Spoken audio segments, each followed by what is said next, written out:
Nina besilo nina bakaphunga noMageba besicela nihlabeni ulawule ngomhla ka17 November 2025 uAmani Dube neReclaim SA isibizile emgwaqeni ukuthi asivale iSouth Africa. Sivalelani iSouth Africa? Sivalele into ezimbili kuphela. Sivalela irand manipulation, sivalela osopolitika abakhohlakele abasebenzisana nesystem. Irand manipulation ihamba kanjani ke? Ithi irand mole comparison neDollar eSouth Africa akumelanga ngabe lu 18 rand, kumele ngabe lu 7 rand. Uma sikhumbula ke belu 7 rand buliqhathanisa neDollar ngo2010, uzokhumbula ukuthi isinkwa bese around u5 rand. Iyona mali ekumele ngabe siyakhokha leyo for isinkwa. Upetrol was around 88 rand, 7 rand 8 rand per liter. Iyona mali ekumele ngabe siyakhokha kupetrol. Noma nifisa size senze umzekelo ngotshwala ukuthi iHennessy leni ithenga ngo500 to 600 kumele ngabe niyithenga ngo200 and something. Isminoff lese nisithenga ngo150 to 200 kumele ngabe nisithenga ngo70 rand 80 rand. Irand uma liqhathaniswa neDollar amabhanga ahlanganile ayinyusa iexchange rate ukuze bona benze inzuzo. Ngakho lokho abakwenza konke kuzuza bona, akumzuza umuntu omnyama. Konke ukudla esikuthenga ezitolo iprice yakho iphindaphindeke kathathu.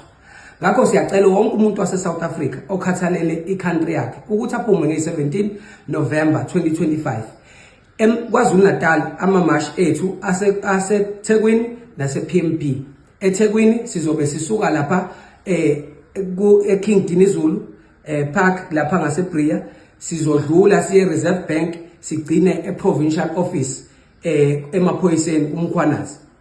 The reason why sidlule eReserve Bank ingoba iReserve Bank iyona responsible for price stability, iyona responsible ukumanage ama-interest rate.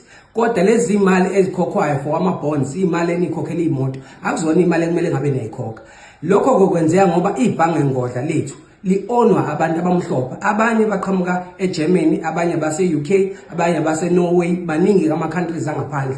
Bese kuba ama-countries ala, bese kuba abelungu abalanga phakathi abayindlanzana oRupert nabanye. Ibona kabazuzayo kulo mnotho noma kulo buqophololo. Yingakho ke sizodlula eReserve Bank sithi uReserve Bank ayenze sure ukuthi le price ye-rand against iDollar ibuyela ku7 rand ukuze sikwazi ukuthi siphile njengabantu base-South Africa. Ebese sigcina emaphoyiseni sesizothi bonke osopolitiki abakhohlakele who are working for this system nabo they must be arrested. EPMB sizobe sisuka lapha eUNISA siye legislature, siphinde sisuke eScottville Mall siye legislature. Kodwa imininingwane eminingi uma nidinga ningangithesta kule number ethi 081 391 6509. Thank you.